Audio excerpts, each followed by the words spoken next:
I'm a chemi with chemirico.com, and it's so nice to meet you, Michelle. Yeah, it's great meeting you. Thank you for agreeing to come on the show with me. Yeah. And I want to introduce you a little bit to my audience. Okay. From what I know of you. I've been following your blog, and the thing that I really liked about what you do is the fact that you make so much money. Yeah. I mean, like, just cutting right to the chase, I'm so impressed, and I'm amazed, and I love it.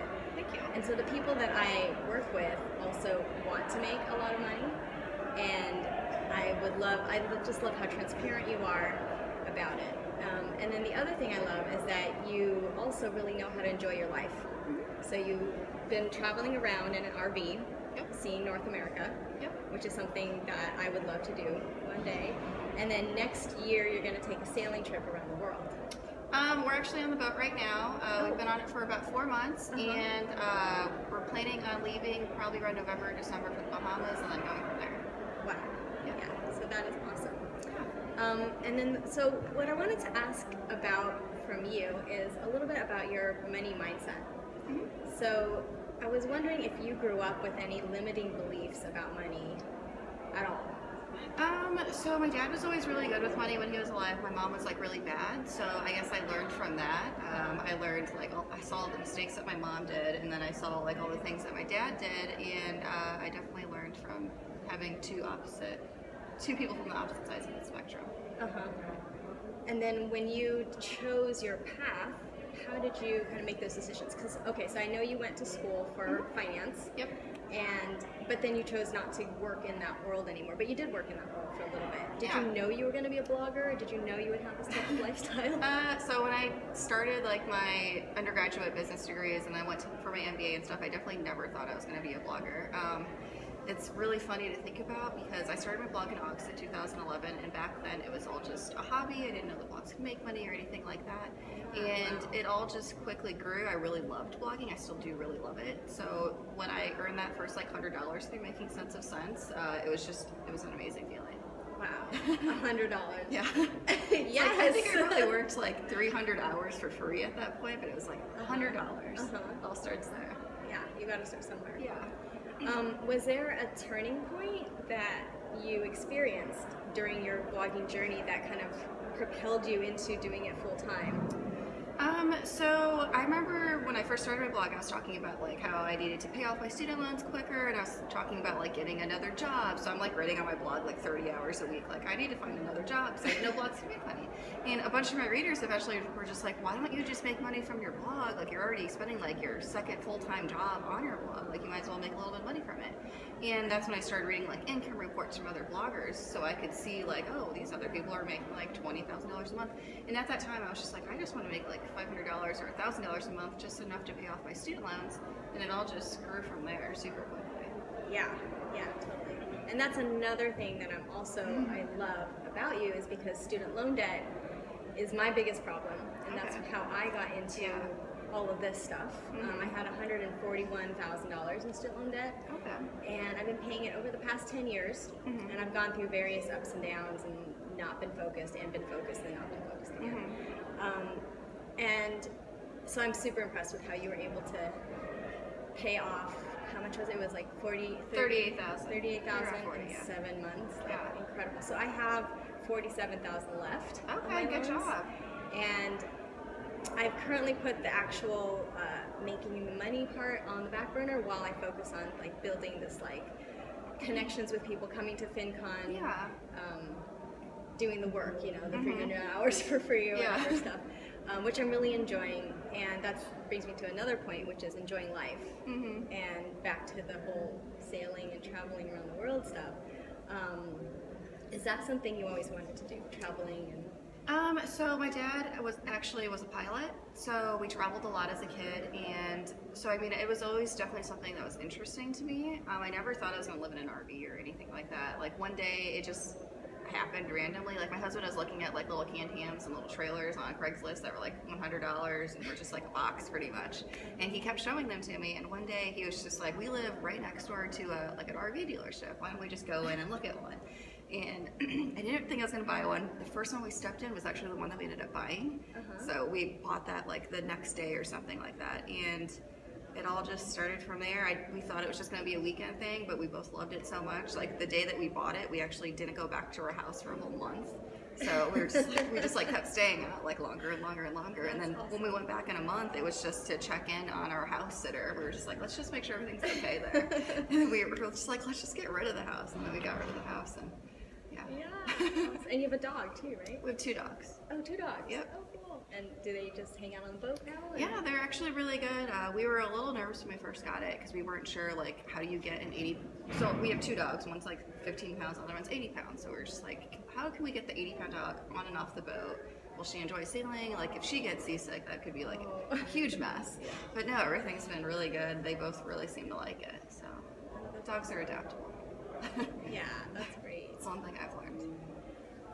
How have you decided where to go in your trip? Or do you know where you're going to go even? So RVing was super easy. We just like followed like perfect like 72-degree weather like year round, and that was so easy because if the weather was bad, you could drive somewhere in like one day and it was like perfect again or whatever.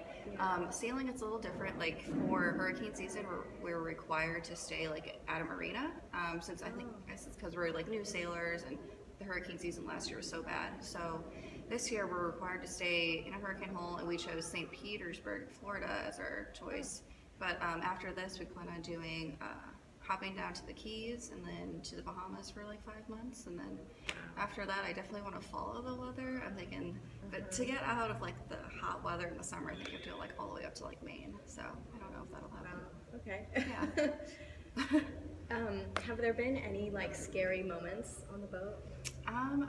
So like the first week of sailing classes, we had like a couple days of just docking, and docking's definitely like the scary part of sailing, I think, because that's where you can like really damage it.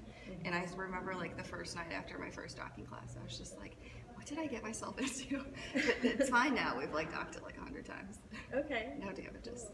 And then like what's the farthest you've been from land? So far all we've done is Fort Lauderdale to St. Pete, because we've only been on the boat for a few months. So the longest trip was like 30 or 40 hours where we didn't see land or whatever, and that was good. That was a great trip. Wow. Awesome. I'm thinking of the movie The Life of Pi. Have you seen that movie? I've seen just parts of it. Yeah, where he's like out at sea. Yeah. It's an awesome movie. Yeah. Maybe not great for if you're on the boat, because I think the boat sinks, but he eventually finds an island and he's fine. So. Yeah. But let's see. I think that's kind of it, actually. Awesome. Do you have any questions for me? I can't think of any right now. I guess what's the next thing you're doing? That is a good question. So I'm going to go back to LA and really working on this blog. Okay. Interviewing as many people as I can here. Awesome. And also putting my own information out there. So kind of the basics, like how do you manage debt, how do you pay off student loans, side hustling. I remember one thing is affiliate marketing. Okay. That's like the thing that you are doing. So what advice would you have for someone who is new to affiliate marketing? So if someone was new, so my expertise is like affiliate marketing for bloggers. So the very first thing I would definitely recommend is to start a blog. But then after that, if you're already a blogger, my top tip is to always go to your Google Analytics and find like your top 10 to 20. And because those are the blog posts, your top 10 to 20, those are probably the ones that are always popular. You might continue to write new content, but I mean, your top 10 to 20 usually stays like pretty similar, like similar topics or the exact same URL. And I always recommend just going in there and analyzing it, proofread it like a couple more times, add some affiliate links, see if there's anything like any related products that you could promote that you haven't really thought of yet. And just like those simple changes, like I always get feedback from people who take my course, and they're always just like that one simple tip right there like completely like changed their whole affiliate income. So okay. yeah. And sometimes when I look at affiliate income, I think, wow, it's just so much to manage, and then like each thing is kind of like a little bit here and there. But do you find that it's better to just start, like even if it's just a little bit? Yeah, definitely just start. So many people, like even me or whatever, I would see other people's income reports where they were making like 10 or 20,000 or 100,000 through affiliate marketing, and I was just like, that'll never be me. Like, why even waste my time or whatever? Wow. But no, everyone. So you even thought that? Yeah, everyone has to start somewhere. Yeah. So even if you just start with like someone the other day in my Facebook group for my course said like, oh, I made $1.32 like my first month with affiliate marketing, and they were just like, I'm so happy, and everyone's like, well, you have to start somewhere. So yeah. But they were like super happy. Absolutely. So awesome. everyone has start somewhere. Okay. Yeah. And then another question about investing. Mm-hmm. So for someone who's a little older, like over 40, do you have advice for someone who's getting started at that age? I would definitely just say just get started. Like I feel like if the longer you wait, the harder it seems to be to get into it. So like you might have more reservations, more questions. It might even seem more confusing since you waited so long. Like maybe you like really built it up. Just definitely just starting. Like me, I love Vanguard, and Vanguard makes it so easy to invest. Like just find a Vanguard fund. Okay. So Awesome. yeah. Well, thank you so much. Yeah. The other really cool thing about Michelle is that she has an affiliate marketing course that you can actually take. So that would be another great way to learn more about affiliate marketing. Yeah. And a lot of resources on her blog. She's written so many articles, and she's a great resource and really friendly and awesome Thank you. and kind and generous. And thank you so much for meeting me here. Yeah, thanks for having me. You're welcome. Thank you.